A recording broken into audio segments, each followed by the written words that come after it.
preach a message people offend. Because Jesus never came to bring peace. It's a sword he came to bring. And the gospel must offend people. The gospel must bring offense to people. Because unless we're offended by the gospel, some of us not going to change. It must strike us. The gospel must stir up our hearts.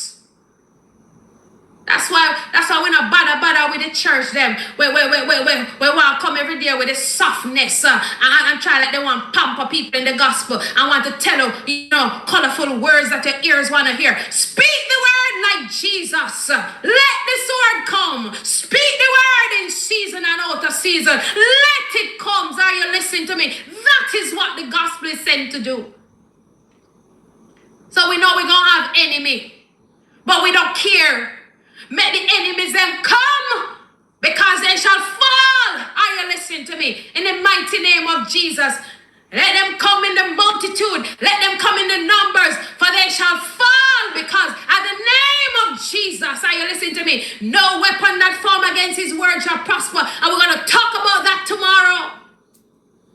We're going to talk about it. Too many of us are bad mind Christians.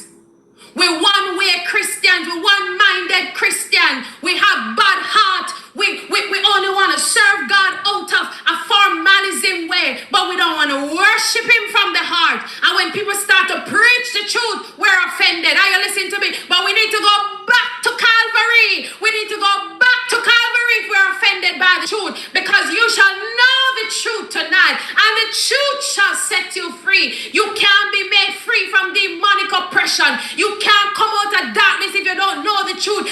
That's why Jesus sent the ministers. That's why Jesus sent the angels to cry aloud and spare not, to lift up our voice like a trumpet. And he says, show my people, tell my people, let them know their transgressions. Tell them. Tell them. They don't like to kill, but they break the Sabbath. And then they want to talk about who know when is a Sabbath. Hypocrites them.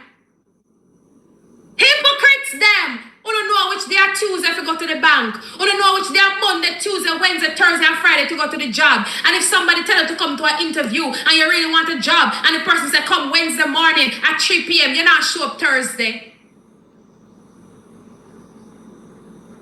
Oh, we don't like to commit adultery, but we want to break God's Sabbath. Hypocrites them. Tell them. In James chapter 2, they break one, they're guilty of all my laws. Tell them. They want to skin up their face at Sabbath keeping people. Tell them they're just doing the will of God. They're just doing the work of God. And God expects all of us to do his will.